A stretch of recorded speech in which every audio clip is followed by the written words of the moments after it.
بہادری کا نشان ہے، اور یہ بہادری کا نشان تھا قیام پاکستان کبھی وجود میں نہ آتا اگر بہادر لیڈرشپ نہ ہوتی۔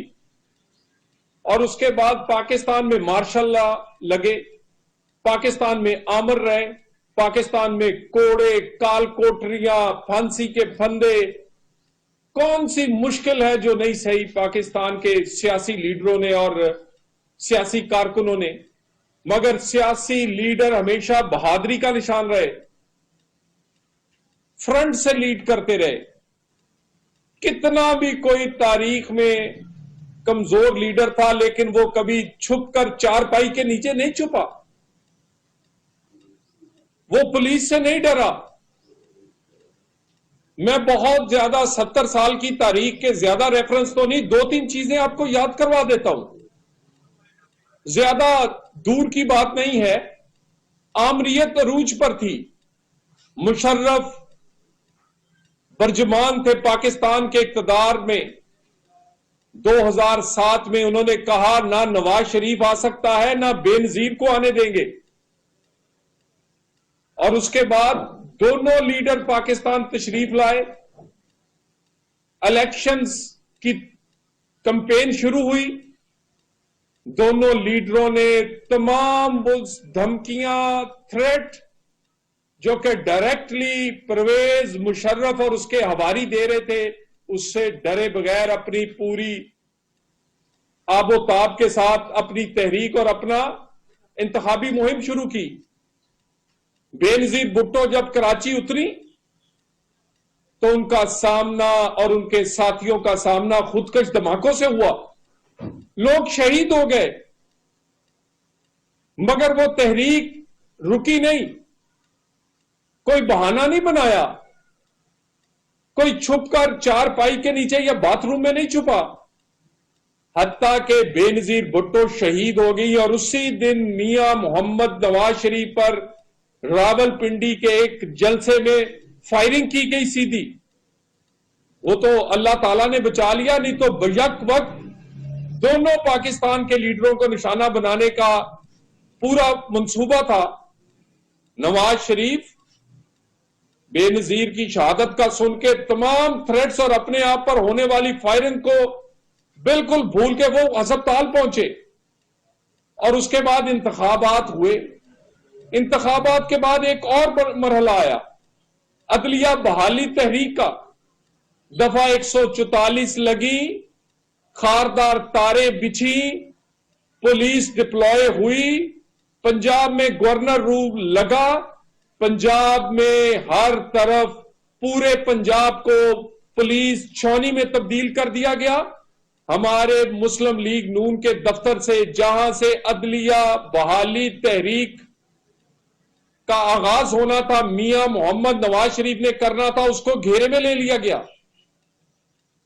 وہاں خاردار تاریں بھی تھی، آنسو گیس بھی تھے، لاٹھی چارج بھی تھا، وہاں پہ ہر قسم کی ڈپلائمنٹ تھی۔ نواز شریف اپنی گاڑی میں سب سے آگے نکلا، خاردار تاروں کو رونگتا ہوا، دفعہ 144 کو رونگتا ہوا، پولیس کی لاٹھی چارج اور آنسو گیس کی شیلنگ سے گزرتا ہوا وہ لاہور نکلا۔ لیڈر ایسے ہوتے ہیں، وہ صرف لاہور نہیں نکلا، وہ پھر ایسا نکلا کہ پورے پاکستان سے لوگ اس کے ساتھ چلے۔ وہ ابھی لاہور سے نہیں نکلا تھا تو حکمرانوں کی ٹانگیں کانپ رہی تھی، وہ گجرانوالہ نہیں پہنچا تو وہ عدلیہ جس کو بحال کرنے پہ کوئی راضی نہیں تھا اس کو بحال کر دیا گیا۔ تھریٹ اس وقت بھی بڑے تھے۔ اور اس کے بعد پھر میں تھوڑا یاد کروا دوں، 2017 میں کہہ دیا گیا کہ جی ٹی روڈ، جب میاں محمد نواز شریف کو ڈسکوالیفائی کیا گیا تو جی ٹی روڈ پہ آتے ہوئے انہیں کہا گیا آپ کو تھریٹ ہے، آپ خودکش دھماکوں سمیت آپ کی جان کو خطرہ ہے، اور اس میاں نواز شریف کو کہا گیا موٹر وے سے چلے جائیں، آپ بائی ایئر چلے جائیں۔ انہوں نے کہا نہیں، میں جاؤں گا تو صرف جی ٹی روڈ سے جاؤں گا. اور وہ جی ٹی روڈ سے پھر گئے,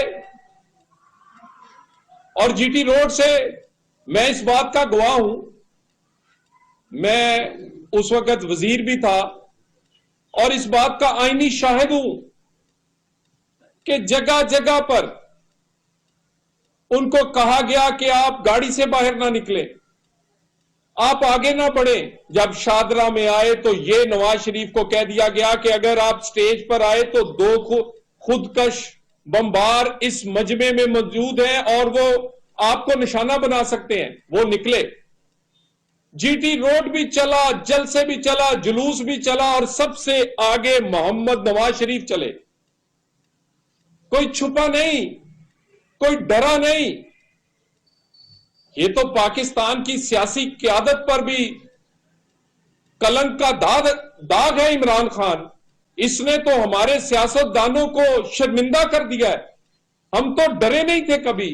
پھانسی کا پھندہ ہو یا جیلیں, دفعہ 144 کیا چیز ہے؟ مگر یہ ادھر ایک دفعہ 144 نے لیڈر کو ہجڑا بنا دیا ہے. آج ایک وارنٹ گرفتاری نے لیڈر اور گیدڑ کا فرق بتا دیا ہے.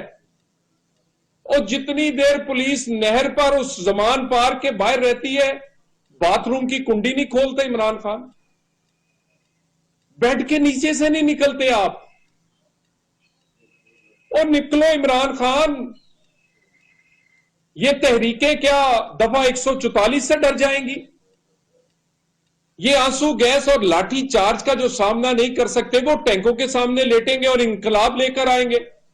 انقلاب کبھی دفعہ 144 سے بھی ڈرے ہیں, تحریکیں کبھی وارنٹ گرفتاریوں سے بھی ڈری ہیں, اور کبھی ریلیاں اور مارچ پولیس سے بھی ڈرے ہیں. اعلان کرتے ہیں اور پھر گھر سے نہیں نکلتے.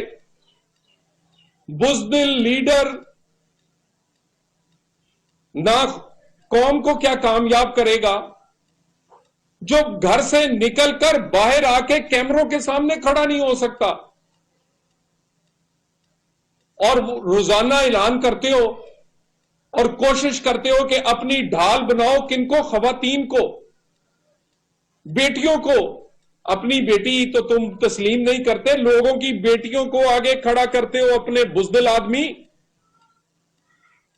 لوگوں کی بیٹیوں کو نہیں, ان کے بیٹوں کو کھڑا کرتے ہو. اور قاسم اور دوسرے تمہارے بچے وہ لندن کی ٹھنڈی ہواؤں میں اور لوگوں کے بچوں کو سڑک اپنے گھر کے باہر شیلڈ بناتے ہو, حصار بناتے ہو, چھپتے ہو اس کے پیچھے. اور پھر کوئی کارکن حادثے میں یا تمہاری کسی کی گاڑی سے ٹکر مار کے وہ شہید ہو جائے تو پھر اس کو سامنے اس کی لاش کو رکھ کے اپنی سیاست کرتے ہو. آج بھی تم نے یہی چاہا, لیکن لاہور والوں نے مسترد کر دیا ہے کہ تم نہیں نکلو گے عمران خان تو کوئی نہیں نکلے گا, اور تم نکل ہی نہیں سکتے. کبھی گیدڑ بھی نکلے, شیر کہاں جو جھول جاتے ہیں پھانسی کے پھندوں سے لے کے, جلاوطنوں سے لے کے, اپنی بیٹی کو ہاتھ لے کر زندانوں تک, کال کوٹریوں تک چلے جاتے ہیں. دفعہ 144 تو چیز ہی کیا ہے؟ اور پھانسیوں سے لے کے, عمر قید سے لے کے, نااہلیوں سے لے کے بیٹیوں کو ہاتھ پکڑ کے ہنسی خوشی جاتے ہیں, اور تحریک ہو تو سب سے آگے کھڑے ہوتے ہیں. تمہارے ہوتے ہوئے بھی ظلم ہوا تھا. مریم نواز کو روکنے کی کوشش کی جاتی تھی, نہتی عورت ہوتی تھی. عمران خان تمہاری پوری حکومت آب و تاب سے جاری تھی, پورے پنجاب اور پاکستان میں وہ جلسے کرتی رہی, ڈنکے کے چوٹ پہ کرتی رہی, بغیر سیکورٹی کے کرتی رہی, پولیس کو ڈرے بغیر کرتی رہی. ایک ایک ریلی کا, میں فیصل آباد کی ریلی کا مثال دیتا ہوں. 2016 میں صرف ایک ریلی, اس میں 2019 میں صرف ایک ریلی, مریم نواز پر ایک ریلی کے 6 پرچے دیے گئے تھے, اس کے ساتھیوں پر درجنوں پرچے. اور اس کے بعد یاد ہوگا کہ ایک دفعہ نیب آفس گئی تھی, لاٹھی چارج, آنسو گیس, کیا نہیں پولیس نے پھینکا, اس نے کارکن آگے نہیں کیے, وہ اپنی گاڑی لے کے نیب کے دروازے پر آ کر باہر کھڑی ہو گئی. بڑا لوگوں نے سمجھایا تھا کہ آپ کو تھریٹ ہے, پتھراؤ ہو رہا ہے, آنسو گیس ہے, نقصان ہو سکتا ہے, اور وہ للکارتی رہی کہ نیب والوں دروازہ کھولو, میں اندر جانا چاہتی ہوں. اور یہاں پولیس باہر کھڑی ہے زمان پار کے, وہ کہتی ہے دروازہ کھولو, یہ وارنٹ لے لو, یہ مقدمے میں تمہارے وارنٹ نکلے ہیں, یہ عدالتی حکم ہے, یہ اس کی تعمیل کروانی ہے, دروازہ نہیں کھولتے اور کھڑکی نہیں کھولتے, پولیس باہر پہنچتی نہیں, اور تم باتھ روم میں اور بیڈ کے نیچے چھپ جاتے ہو. اور آج پھر تم نے وہی کھیل کھیلا ہے. ریلیاں, تحریکیں, انقلاب, دفعہ 144, پولیس لاٹھی چارج, آنسو گیسوں سے نہیں ڈرتا, بزدل لیڈروں سے ناکام ہوتا ہے. تم جیسے بزدل لیڈرشپ سے انقلاب کیا آئے گا جس سے ریلی نہیں نکل سکی؟ جو ریلی نہیں نکال سکتا وہ اس قوم کو کیسے نجات یا کسی مشکل سے نکالے گا؟ تم جب نکلا کرتے تھے تو تمہارے سہولت کار تمہارے ساتھ تھے, انہوں نے تمہیں آسمان پر ایک بہادر لیڈر بنا کے پیش کیا تھا, اصلیت تمہاری چھپی ہوئی تھی. وہ تمہارے دائیں بائیں تمہیں لے کر لیڈر بنا کر پیش کیا جاتا تھا. اب کوئی سہولت کار نہیں ہے تو تمہاری اصلیت واضح ہو گئی ہے. اب تم سے نہ گھر سے نکلا جاتا ہے, نہ جلسہ اور ریلی کی جاتی ہے. تو دفعہ 144 نے آج ایک دفعہ پھر ایک لیڈر اور ایک گیدڑ کا فرق واضح کر دیا ہے. دفعہ 144 نے آج ایک دفعہ پھر ایک گیدڑ نما لیڈر کو ہجڑا بنا دیا ہے. کیسے ڈرتے پھر رہے ہو؟ میں دوبارہ ایک دفعہ یہ کہہ دوں کہ جب تک سہولت کاری ہوتی رہی, جب تک تمہیں نجائز امداد ملتی رہی, اس وقت تک تم بہت جلسے کرتے تھے, لانگ مارچ کرتے تھے, ریلیاں کرتے تھے, دھرنے دیتے تھے. اب دے کے دکھاؤ نا, گھر سے نکل کے تو دکھاؤ. اور ریلی پہ جا سکتے ہو, عدالت نہیں جا سکتے.